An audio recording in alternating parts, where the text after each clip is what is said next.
Okay, y'all know why you're here today? We want to get an idea of our freedoms that we have in our nation and learn a bit of our history of the founding of America.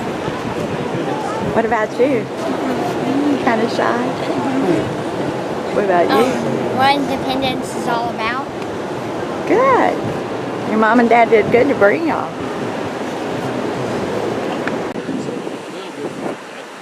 I'm going to start off by just kind of giving you the hows and whys of how this all came about, and Jim and Larry will read the actual declaration. As a practical matter, the Declaration of Independence, adopted by Congress on July 4th, 1776, publicly announced to the world the unanimous decision of the American colonies to declare themselves free and independent states, absolved from any allegiance to Great Britain. It is also the definitive American statement of the conditions of legitimate political authority, the ends of the government, and the sovereignty of the people. James Madison, the father of the Constitution, called it the fundamental act of union of these states. The Declaration of Independence is chiefly the work of Thomas Jefferson, who described it as an expression of the American mind intended to place before mankind the common sense of the subject in terms so plain and firm as to command their assent. His words remain striking. We hold these truths to be self-evident, that all men are created equal, that they're endowed by their Creator with certain unalienable rights, that among those are life, liberty, and the pursuit of happiness. Abraham Lincoln said once, when future generations read these words, they would realize that they have a right to claim it as though they were blood of the blood and flesh of the flesh to the man who wrote that declaration. And so they are. The argument of the Declaration is straightforward. Because individuals equally possess these rights by nature, government derives its just power from the consent of the governed. The purpose of government is to secure these fundamental rights, and although government should not be changed for trivial reasons, the people retain the right to alter or abolish government when it becomes destructive to these ends.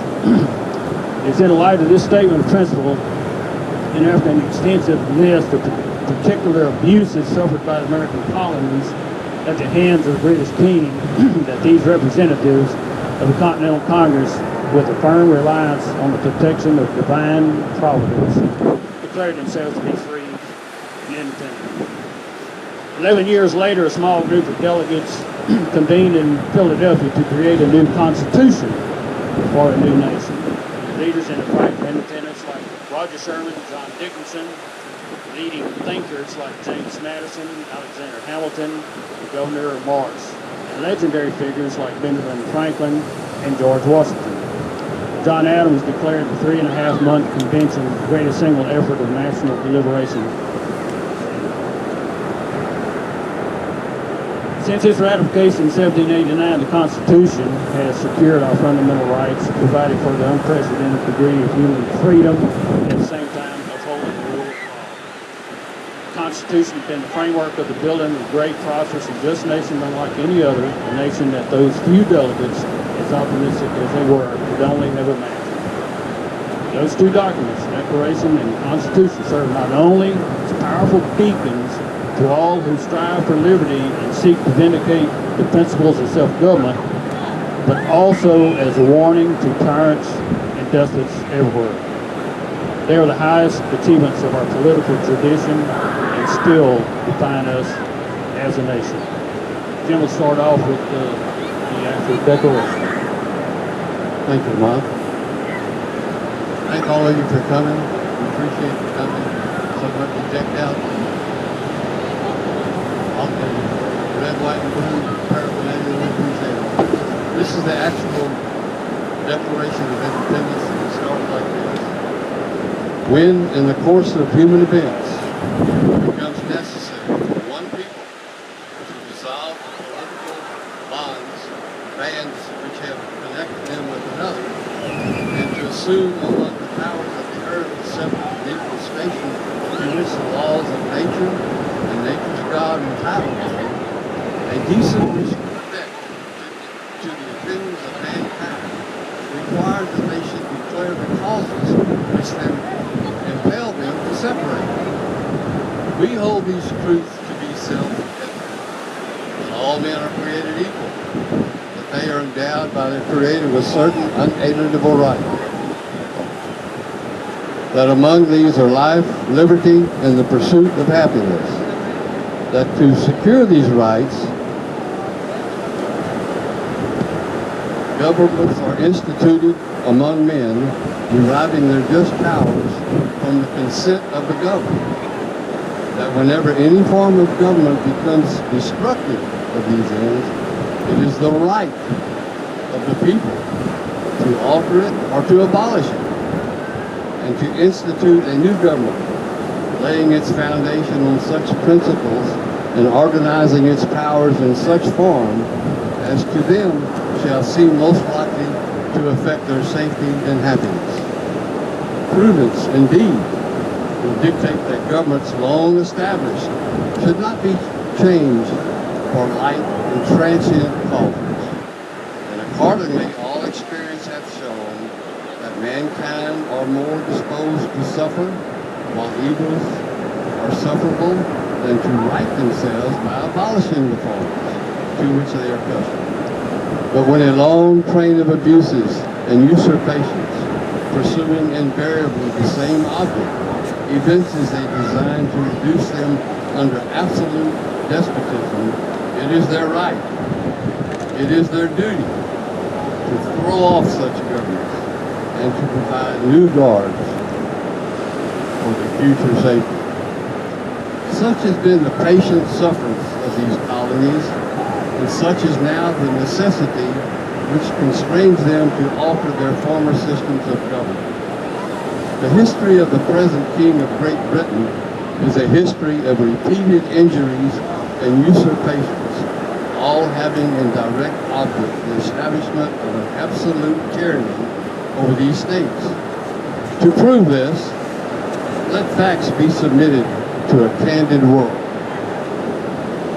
He has refused his assent to laws, the most wholesome and necessary for the public good. He has forbidden his governors to pass laws of immediate and pressing importance, unless suspended in their operation till his assent should be obtained. And when so suspended, he has utterly neglected to attend to them. He has refused to pass other laws for the accommodation of large districts of people, unless these people would relinquish the rights of representatives in the legislature, a right intestable to them and formidable to tyrants only. He has called together legislative bodies at places unusual, uncomfortable, and distant from the depository of the public records, for the sole purpose of fatiguing them into compliance with his measures. He has dissolved representative houses repeatedly for opposing with manly firmness his invasions on the rights of the people. He has refused for a long time, after such dissolutions, to cause others to be elected, whereby the legislative powers, incapable of annihilation, have returned to the people at large for their exercise.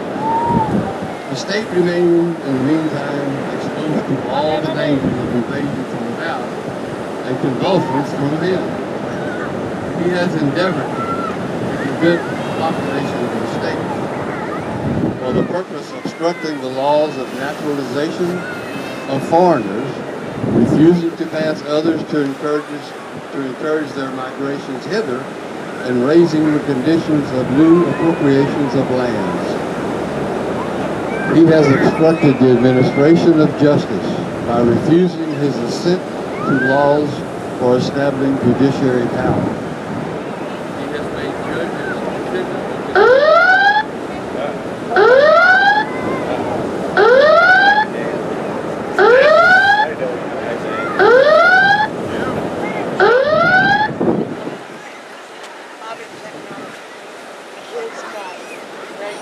has made judges. He has made judges dependent on his will alone for the tenure of their offices and the amount and payment of their salaries. He has erected a multitude of new officers and sent hither swarms of officers to harass our people and eat out their subjects.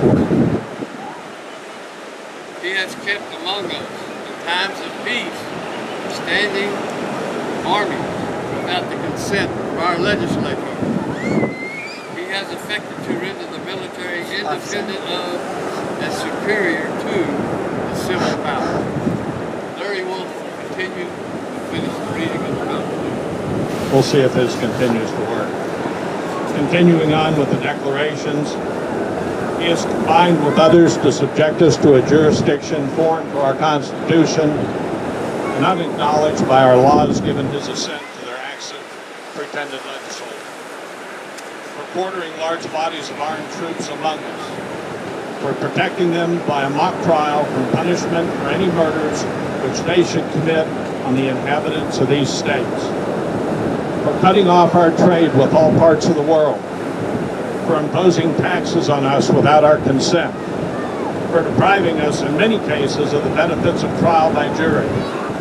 For transporting us beyond seas to be tried for pretended offenses. For abolishing the free system of English laws in a neighboring province, establishing therein an arbitrary government and enlarging its boundaries, so as to render it at once an example and fit instrument for introducing the same absolute rule into those colonies. For taking over our charters, abolishing our most valuable laws, and altering fundamentally the forms of our government. For suspending our own legislatures and declaring themselves invested with power to legislate for us in all cases whatsoever. He has abdicated government here by declaring us out of his protection and waging wars against us. He has plundered our seas, ravaged our coast, burnt our towns, and destroyed the lives of our people.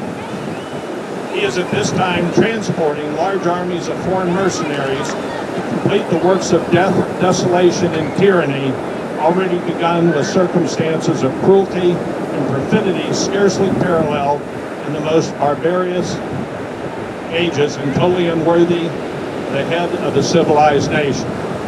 He has constrained our fellow citizens taken captive on the high seas to bear arms against their country, to become the executioner of their friends and brethren, or to fall themselves by their hand.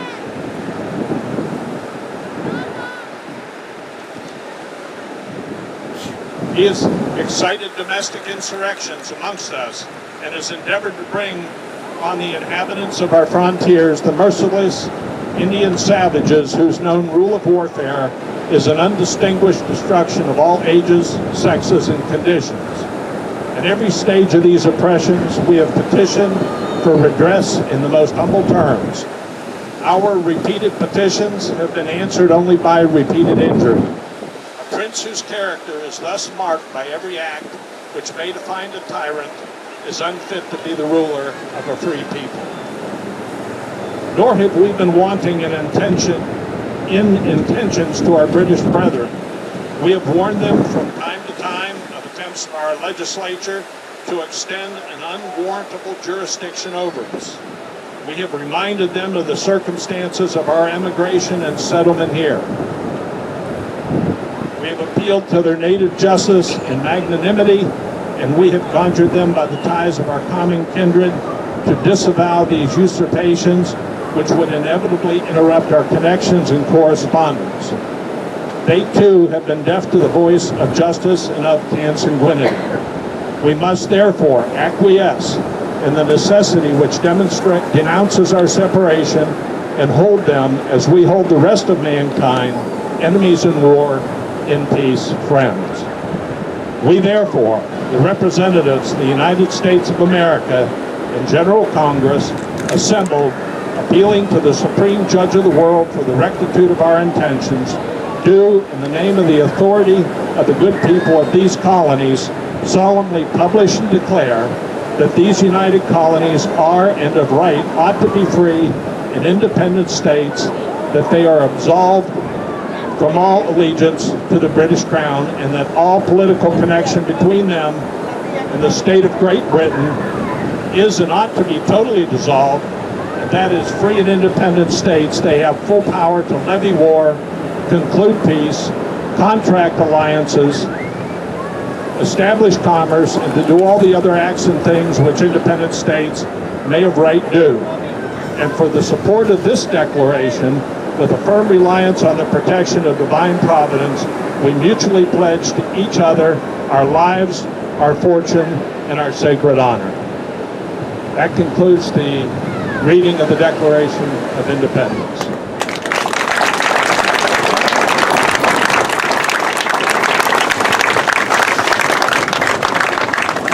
And on behalf of the three of us up here, we want to thank all of you for coming and listening. And we hope you have a good day. And in closing, I'd like to say God bless the United States of America. And I'd like to say one more time, if you'll join me, God bless the United States of America. Let's sing God Bless America. Start singing. Oh, yeah. Bless America, land that I love. Stand beside her and guide her through the night with the light from above. From the mountain to the prairie to the ocean, wide with fall. God bless America, my home sweet home. God bless America, my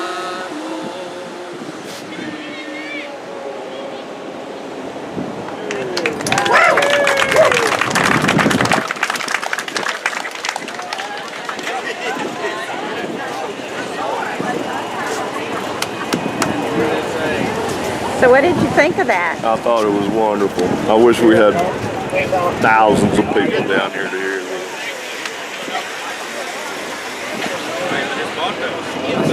What did y'all think of this? Just because I was coming. Great. Awesome.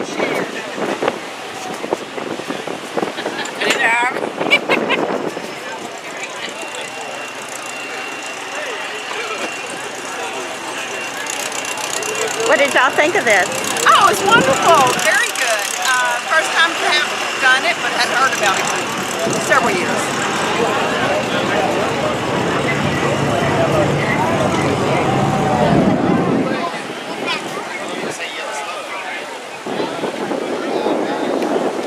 How was it, guys? Good. Did you learn a lot? Yes. You glad you live in a free country?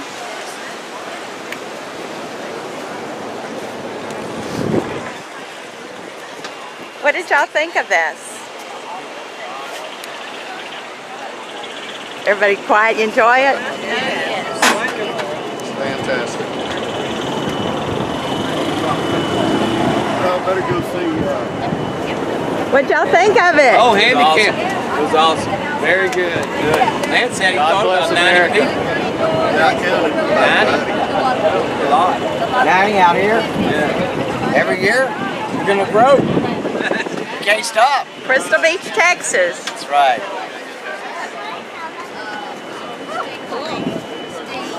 We're going viral. Okay. Here we are, and why are we here? How long have y'all been doing this? 4 years.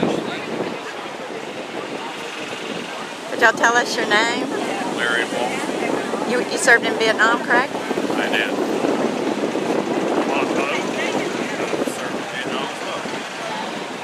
Jim Brown. I was in the U.S. Air Force for 32.5 years. 3 proud veterans who served America and made it great today. Keep America strong. Thank you, guys. Thank you.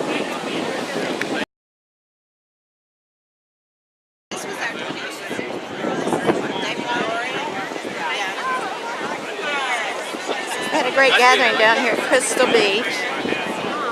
This was the 4th or 5th year, I'm not quite sure which. Had 90 people they counted. but we're keeping America great. It's something we all need to do is read the Declaration of Independence at least once a year. That way we know what our rights are. God bless America.